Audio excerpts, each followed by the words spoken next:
Hello everyone, this is Yash here and very good afternoon to all of you. बात कर लेते हैं कि कैसे हम खुद से टेक्निकल एनालिसिस कर सकते हैं। हमें नहीं पता कि सपोर्ट कहाँ है, हमें नहीं पता कि रेजिस्टेंस कहाँ है, हमें नहीं पता कि आगे क्या ट्रेड करना है, क्या बन सकता है सेटअप, कैसे हम आगे ट्रेड कर सकते हैं। तो मैं आपको यही दो ऐसे इंडिकेटर बताऊंगा जो आपको सपोर्ट और रेजिस्टेंस एग्जैक्ट वर्ड मतलब एग्जैक्ट आपको निकाल के देंगे कि हाँ भाई यही सपोर्ट है और हाँ भाई यही रेजिस्टेंस है। दो इंडिकेटर्स बताऊंगा जो आपको सुटेबल लगे, आप उन्हें यूज कर सकते हैं। ठीक है, विथ आरएसआई का यूज बताऊंगा कि आरएसआई का क्या यूज है। वीडियो वैसे ही 5 मिनट का बनाऊंगा, थोड़ा बहुत आगे पीछे हो जाए तो भाई आप वीडियो की स्पीड को 1.50 पे करके देख सकते हो, लेकिन पूरा ज्ञान लेके जाना। नहीं समझ आए कमेंट करना, चार चार बार नहीं 40 बार पूछना, 1000 बार 40,000 बार रिप्लाई दूंगा, लेकिन पूछना जरूर अगर समझ नहीं आ रहा है तो चलो बिना बकवास के शुरू करते हैं कि एक्चुअल में कैसे सपोर्ट रेजिस्टेंस वर्क करेगा और आपको नहीं पता तो उसे कैसे आपको प्लॉट करना है। ठीक है, पहले मैं इसे डिलीट कर देता हूँ। ये देखो हमारा साफ सुथरा सा एकदम चार्ट हो गया है पूरा।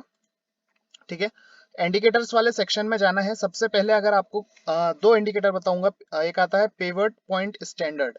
ठीक है, ये वाला इंडिकेटर आता है। अब मैं आपको एक बार टाइप करके भी पहले दिखा देता हूँ, कुछ लोगों को शायद नहीं समझ आए कि भाई क्या बता रहा है। तो वापस से मैं जाऊंगा यहाँ पे इंडिकेटर्स में, यहाँ लिखूंगा पिवट पॉइंट्स स्टैंडर्ड। देखो ये जो फर्स्ट इंडिकेटर आपके सामने आया जहां स्टार बना हुआ है ये वाला, इसे क्लिक कर दिया सिंपली। ठीक है, ये क्लिक हो गया। अब इसकी कुछ सेटिंग्स रहती हैं, छोटी सी सेटिंग्स हैं, वो भी मैं बता देता हूँ। सेटिंग वाले सेक्शन में जाना है, जहां पे ऊपर टाइप लिखा है, यहाँ ट्रेडिशनल है, इसको फिबोनाची कर देना है। ठीक है, और आपको वापस से वंस अगेन सेटिंग वाले सेक्शन पे जाना है, जहां पे नंबर्स ऑफ पेवर्ट्स लिखे हैं, यहाँ पे 15 है, इन्हें 1 कर देना है। ठीक है, अब नीचे की तरफ आते हो जहां पे ये पी लिखा हुआ है ऑरेंज वाला, इसको कर देना है डार्क ग्रीन। ठीक है, ये हमारा डार्क ग्रीन हो गया। सपोर्ट जो हमारा रहेगा उसे आप ब्लू कर सकते हैं, रेड कर सकते हैं, वो आपकी इच्छा, आप कौन से कितने कलर लेना चाहते हैं जो भी। ठीक है, जो आपको सुटेबल लगे कि हाँ हमारे सपोर्ट के लिए ये कलर बेटर रहेगा। ठीक है, ये हो गए, आपने उनको सपोर्ट को कर दिया है ब्लू और रेजिस्टेंस को कर देंगे आप रेड। ठीक है, ये आपका रेजिस्टेंस हो गया रेड। ये भी आपके 5 ऊपर के रेजिस्टेंस और 5 नीचे के रेजिस्टेंस हो गए रेड रेड। ठीक है, ये इसकी सेटिंग हो गई। ठीक है, फिबोनाची लगा दिया, ये ओके हो गया। अब आपको देखो समझना क्या है। देखो भाई, सबसे पहली बात कि मार्केट जब फॉल कर रहा है, ठीक है, तो मार्केट ने कहां से फॉल करना शुरू करा, इस पेवट लेवल के आसपास से, यहां से। ठीक है, और मार्केट पहले कहां पॉज लिया, यहाँ पे 42,500 के आसपास। ठीक है, मार्केट का जो पॉज रहा है वो यही कहीं रहा है, 42,500 के आसपास। ठीक है, अब आपको कैसे पता चलेगा कि अगर यहाँ से और गिरता है तो पहला दूसरा कदम कहाँ रखेगा। तो इसमें यहाँ पे सपोर्ट ऑलरेडी ड्रॉ है, ये तीसरा सपोर्ट यहाँ तक फॉल हुआ। कल फॉल काफी ब्रूटल था और न्यूज बेस्ड था, इसलिए काफी नीचे तक भी निकल गया। ठीक है, लेकिन ये हमेशा ऐसा नहीं होगा कि हमेशा फॉल आया तो 1200 पॉइंट का ही आएगा। ठीक है, तो आपके लिए ये सपोर्ट और रेजिस्टेंस, ये इसमें ऑटोमेटिक ड्रॉ रहते हैं, आपको मैन्युअली ड्रॉ करने की जरूरत नहीं है। अगर मान लीजिए अगर ये आप हाई तोड़ के जाता, तो हाई तोड़ता तो पहला रेजिस्टेंस कहाँ लेता, 42,986 पे। तो इस तरह से आपको ये सपोर्ट और रेजिस्टेंस ड्रॉ मिलेंगे। ठीक है, इसमें पेवट पॉइंट स्टैंडर्ड वाले में। ठीक है, ये हो गया आपका पहला इंडिकेटर। दूसरा इंडिकेटर मैं आपको बता देता हूँ, इसमें आपको लिखना है support resistance channel. Support resistance channel, ये देखिए टॉप पे ये पहला जहां स्टार बना हुआ है ये आ गया। इसमें कुछ भी नहीं करना है, सिंपली आपके सामने देखो सारे रेजिस्टेंस जो भी हैं ब्ला ब्ला ब्ला, वो सारे ड्रॉ होके आपके सामने आ गए हैं। ठीक है, और जो इसमें मेन सपोर्ट निकल के आया है, अभी ये फिलहाल सपोर्ट पे देखो, ये जो इतने सारे ये जो थे ना रेड कलर्स के, ये सारे के सारे रेजिस्टेंस थे। ठीक है, और मार्केट यहाँ पे था, उसके बाद जब मार्केट फॉल हुआ तो इस एरिया में कहीं पे भी कोई खास सपोर्ट नहीं था, इसलिए मार्केट इवेंचुअली यहाँ पे आके पॉज लिया, पूरे टाइम यहाँ पे पॉज लेता रहा और यहीं पे मार्केट ने खुद को संभाले रखा। ठीक है, और ये वर्क किस तरह से करते हैं देखो, अगर आप किसको इसकी बैक टेस्टिंग देखना है तो देखो, एग्जैक्ट यहाँ से उठा। ठीक है, उसके बाद प्रीवियस टाइम में यहीं पे रेजिस्टेंस लिया, फिर रेजिस्टेंस लिया, और इसी के आसपास नीचे की लाइन पे सपोर्ट है और ऊपर की लाइन पे रेजिस्टेंस लेता रहा। ठीक है, सेम यहाँ पे सपोर्ट लिया, यहाँ पे रेजिस्टेंस लिया, यहाँ पे सपोर्ट लिया, यहाँ पे वापस रेजिस्टेंस लिया। ठीक है, तो ये सपोर्ट और रेजिस्टेंस आपके लिए मैन्युअली आपको ड्रॉ नहीं करना पड़ेंगे, ये आपको ऑलरेडी ड्रॉ मिलेंगे। और देखो कितने ब्यूटीफुल तरीके से इन्होंने वर्क किया, यहाँ पे थोड़ी देर हॉल्ट किया, फिर नीचे आया, अगले सपोर्ट पे लिया, फिर ऊपर का एक रिट्रेसमेंट आया, देन अनदर फॉल। और जब हमें यहाँ पे दिख ही गया था कि नीचे कोई खास सपोर्ट है नहीं और आज का जो फॉल है वो न्यूज बेस्ड है, तो आपका ट्रेड यहाँ पे काफी अच्छा और काफी बड़ा भी बन सकता था, क्योंकि आप इस एरिया में अगर ध्यान से देखेंगे तो यहाँ पे कोई खास सपोर्ट था ही नहीं, इस एरिया में कोई खास सपोर्ट था ही नहीं। ठीक है, इसे आप 15 मिनट के चार्ट पे भी यूज कर सकते हैं, ये वैसा ही वर्क करेगा। ठीक है, ये देखो स्मॉल सा रेजिस्टेंस, यहाँ पे स्ट्रॉन्ग सा सपोर्ट, ये एरिया पूरा एक सपोर्ट एरिया है। ठीक है, तो ये सारी चीजें आपको यहीं पे ड्रॉ ऑलरेडी करके मिलेंगी, आपको मैन्युअली कुछ ड्रॉ नहीं करना पड़ेगा। अब इसमें आती है एक और सेटिंग। ठीक है, अगर आप चाहो, आपको ईएमए का यूज भी बता ही देता हूं मैं, 20 ईएमए और 200 ईएमए। सेटिंग्स वाले आइकॉन पे जाना है जहां पे ये 50 और 200 लिखा है, एमा लिखा है, यहाँ पे पहले इस 50 को हम कर देंगे 20, एसएमए को कर देंगे ईएमए, नीचे वाले एसएमए को भी कर देंगे ईएमए, जहां पे एमा एमा लिखा है उसे जाके ओके कर देंगे। अब यहाँ पे आप देखिए, मैं थोड़ा सा इसे डार्क कर देता हूँ, इसकी जो प्लॉट लाइंस हैं इन्हें 20 ईएमए को कर देंगे हम रेड, थोड़ा सा डार्क, और जो हमारा 200 ईएमए उसे कर देंगे ब्लू, और ये हमारा हो गया।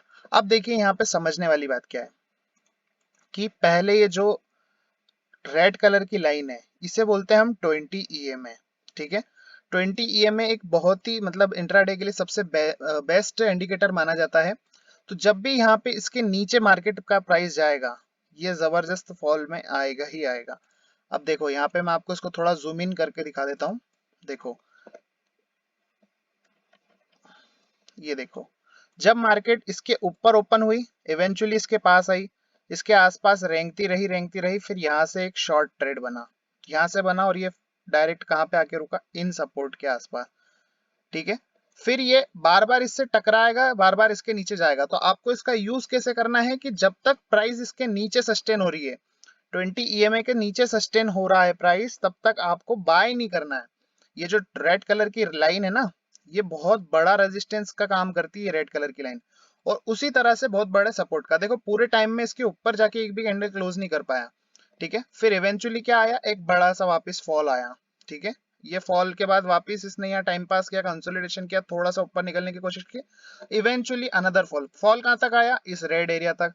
तो आपको ये चीज समझ आ गई होगी कि हाँ ये वर्क कैसे कर रहा है, कि जो भी फॉल आ रहा है वो एक लिमिट तक आ रहा है, अगले सपोर्ट तक आ रहा है ना। अभी ये जो भी फॉल आया, देखो यहाँ से आपको मैं दिखाऊं, ये फॉल कितने पॉइंट्स का था, ये पॉइंट देखो 170 से, हाँ 170 पॉइंट्स के आसपास का ये फॉल था। और वो भी कहाँ से आया, एग्जैक्ट इस 20 ईएमए के नीचे जैसे ही कोई रेड कैंडल्स क्लोज होना शुरू हुई, ये फॉल आना शुरू हो गया। ठीक है, इसके ऊपर जाती है वापस से, बट प्राइस सस्टेन नहीं करा, अनदर रेड कैंडल, इतनी बड़ी कैंडल आई, उसके बाद से वो फॉल काफी देर तक कंटिन्यू रहा।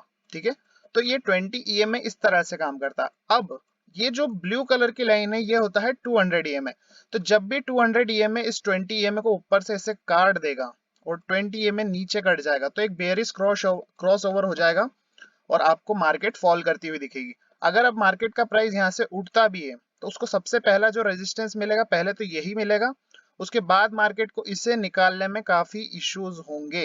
एक बार में मार्केट इसको इतनी आसानी से नहीं निकाल सकता। ठीक है, तो ये हो गए 20 ईएमए और 200 ईएमए का यूज विथ सपोर्ट और रेजिस्टेंस इंडिकेटर। अब बात आती है भाई आरएसआई का भी तो यूज बता दो। आरएसआई भाई बहुत ही सिंपल है, आरएसआई बहुत ही सिंपल है, बस थोड़ा सा समझने का तरीका चाहिए रहता है। आरएसआई में क्या चलता है, डाइवर्जेंस। ठीक है, जब ये लो लगा भाई, ये लो लगा ना, तब आरएसआई यहाँ पे था। ठीक है, बट इसके पहले वाला जो लो आप देखोगे, ये तब भी आरएसआई यहाँ पे था, तो आप बोलोगे यार ऐसा क्या डिफरेंस है, इसमें कोई फर्क ही नहीं पता चल रहा है। फर्क क्या है, फर्क यही है कि जब मार्केट फॉल हुआ वहां से टॉप से, तो आरएसआई ने एकदम से लो लगाया इस लेवल का। ठीक है, आप ठीक से देख पा रहे हो, आरएसआई ने लो लगाया, क्योंकि देखो यहाँ पे प्राइस थी, ये एक लाइन में खींच देता हूँ ये वाली, देखो ये यहीं पे आरएसआई आ रहा है। ठीक है, यहीं पे आरएसआई आ रहा है आपका, तो आप थोड़ा सा ध्यान से देखना, आपको क्लियर हो जाएगा कि मैं कहना क्या चाह रहा हूँ। थोड़ा सा और बड़ा कर देता हूँ आरएसआई को। देखो, जब ये यहां से फॉल आया ना, यहां से, और ये यहाँ पे रुका, ठीक है, तब आपका आरएसआई था यहाँ पे इस एरिया में, मतलब आरएसआई आपका ऑलरेडी नीचे आ चुका था। ठीक है, आरएसआई आपका नीचे आ चुका था काफी, बट जब इसके बाद जब ये लो लगा, तो ये हाई तो इससे भी ज्यादा का नीचे लो लगा चुका है ना, मतलब ये जो आरएसआई है यहाँ पे रुका हुआ है, तो इसके बाद जो लो लगा तो वो तो और नीचे का लगा, तो आरएसआई को तो और नीचे गिरना चाहिए था, बट आरएसआई ने क्या करा, एक हायर हाई फॉर्मेशन बनाना शुरू कर दिया। यानी कि जब अनदर लो लग जाए और आरएसआई हायर हाई बनाना शुरू कर दे, देखो ये इस लो के ऊपर ये हाई लगा, ठीक है, फिर उसके बाद मार्केट वापस नीचे रहा, लेकिन आरएसआई क्या हुआ, उठना शुरू किया, आरएसआई ने एक हायर हाई बनाया, फिर प्राइस उसके आसपास रेंगता रहा, आरएसआई ने अनदर हायर हाई बनाया। इससे पता चलता है कि मार्केट अब यहां से और ज्यादा फॉल नहीं कर सकता या नहीं करना चाहता, अब उतनी इसमें स्ट्रेंथ नहीं है कि यहां से और फॉल करके आपको दिखा पाए। तो आरएसआई में आपको यही समझना पड़ेगा कि डाइवर्जेंस कहते हैं कैसे हैं। अगर जैसे मान लो मार्केट यहाँ से फॉल हुई, ठीक है, मार्केट में एक बड़ा फॉल आया, ठीक है, और जो आपका आरएसआई है वो भी नीचे को गया, लेकिन जब ये लो लगने के बाद एक बार हल्का सा पुल बैक आया और आरएसआई जैसे हल्का सा पुल बैक आया और मार्केट ने फिर ये नया लो लगाया, लेकिन आरएसआई में ये लो लगा ही नहीं और आरएसआई में हायर हाई लग गया, मतलब आरएसआई में यहाँ से ऊपर के डाइवर्जेंस बन गए, लो नीचे का लग रहा है मार्केट में कोई दिक्कत नहीं, लेकिन आरएसआई के डाइवर्जेंस ऊपर के बन रहे हैं और नए लो लगते जा रहे हैं और डाइवर्जेंस ऊपर के बन रहे हैं। तो आपको समझ जाना चाहिए कि जो अब फॉल की स्ट्रेंथ है वो धीरे धीरे कम हो रही है, मार्केट यहाँ से ऊपर को जा सकती है। अभी अब चीजें आपको शायद एक बार में बेसिकली क्लियर नहीं होंगी, तो उसे आप बार बार रिवाइंड करके देख सकते हैं। सेम स्ट्रक्चर निफ्टी में भी समझा देता हूँ कि क्या हुआ था कल के दिन। देखो ये इतना बड़ा जो स्टीफ सा फॉल आया, ठीक है, ये जहां पे मैंने इसको रोका है, इसको आप ध्यान से देखो, ये जो फॉल आया इस एरिया में, यहाँ पे जो फॉल आया, तो आरएसआई यहाँ पे थी इस एरिया में, ठीक है, यहाँ पे थी आरएसआई, ध्यान से देख पा रहे होगे यहाँ पे, फिर उसके बाद उठा और ये नया लो लगाया मार्केट ने, लेकिन आरएसआई ने नया हाई लगाया, मतलब आरएसआई यहाँ से चढ़ने की कोशिश करा और ये नया लो लगने के बाद वापस मार्केट देखो आप ऊपर को निकली, बहुत ज्यादा ऊपर नहीं, बट फिर भी वहां से फॉल नहीं आया उसके बाद, ठीक है। तो आपको ये चीजें थोड़ी समझना पड़ेगी डाइवर्जेंस को लेके कि डाइवर्जेंस कैसे काम कर रहे हैं। तो डाइवर्जेंस इसी तरह से काम करते हैं, जब मार्केट नया लो लगाए लेकिन आरएसआई नया लो नहीं लगाए, क्या बोल रहा हूं मैं, जब मार्केट नया लो लगा दे लेकिन आरएसआई नया लो नहीं लगाए, तब आपको समझ लेना चाहिए कि प्राइस अब यहां से ऊपर को खसक सकता है, सीधी सी बात है, ठीक है। एक बार और समझा देता हूँ अच्छे से कि देखो कैसे आपको आरएसआई का यूज करना है। देखो सपोज ये मार्केट है, ओपन हुआ, ये इस तरह से इसने गिरना शुरू कर दिया, ये आके यहाँ पे रुक गया, कहाँ पे, यहाँ पे रुक गया, मार्केट ने यहाँ पे क्या मान लो सपोर्ट ले लिया, ठीक है। अब रिटेलर को ट्रैप करने का तरीका समझना, मार्केट ने तो यहाँ से फॉल करा और ये नया लो लगा दिया, ठीक है, लेकिन आरएसआई ने यहाँ पे तो एक लो लगा दिया, ठीक है, लेकिन आरएसआई ने पहला तो ये लो लगा दिया इसके हिसाब से, किसके हिसाब से, इस फॉल के हिसाब से आरएसआई ने एक लो ये लगा दिया आपके लिए, लेकिन जब मार्केट नया फॉल किया तो आरएसआई ने लो लगाने के बजाय यहां से ऊपर को जाने का एक इंडिकेशन दिया। तो जब ऐसा रहे, मार्केट नया लो लगाए, मार्केट नया लो लगाए, है ना, मार्केट नया लो लगाए और आरएसआई हायर हाई बनाए, तो आपको समझ जाना है कि प्राइस अब यहाँ से ऊपर जा सकती है, भले ही मार्केट थोड़ा बहुत और नीचे खसक रहा है तो खसकने दीजिए, ठीक है। आपको बातचीत क्लियर नहीं हो पा रही है तो वीडियो को 2 बार देखें, कुछ समझ नहीं आ रहा है तो पर्सनल आप मुझसे पूछ भी सकते हैं, मुझे कोई समस्या नहीं होगी आपको 2 बार 10 बार 50 बार बताने में, लेकिन जो भी लर्निंग आप इसमें कर रहे हैं पूरी तरीके से करें, और यही इसका एक सही तरीका है, बिल्कुल जेन्युइन तरीका है, आप इसी तरीके से इसका यूज कर सकते हैं, ठीक है। आरएसआई आपको कभी भी गलत राय नहीं देगा, बस आपको उसको देखने का तरीका आना चाहिए, अलग अलग टाइम फ्रेम पे अलग अलग तरीके से ये वर्क करता है, ओके। और यस ट्रेड नाम से मेरा फ्री टेलीग्राम चैनल है, इसे आप जरूर सब्सक्राइब करें ताकि आपको इस पे सभी जरूरी फ्री अपडेट्स फ्री में ही मिल जाएंगी, ठीक है। और इस पे मैंने काफी कुछ अपडेट्स दिया है, इनफैक्ट मैं काफी चीजें डिस्कशन करता ही रहता हूँ कि कल इतना फॉल आएगा, आज इतना आएगा, ये होगा वो होगा, ये मॉर्निंग में दिए हुए सारे टारगेट हिट हुए भाई, सारे के सारे टारगेट हिट हुए, ठीक है।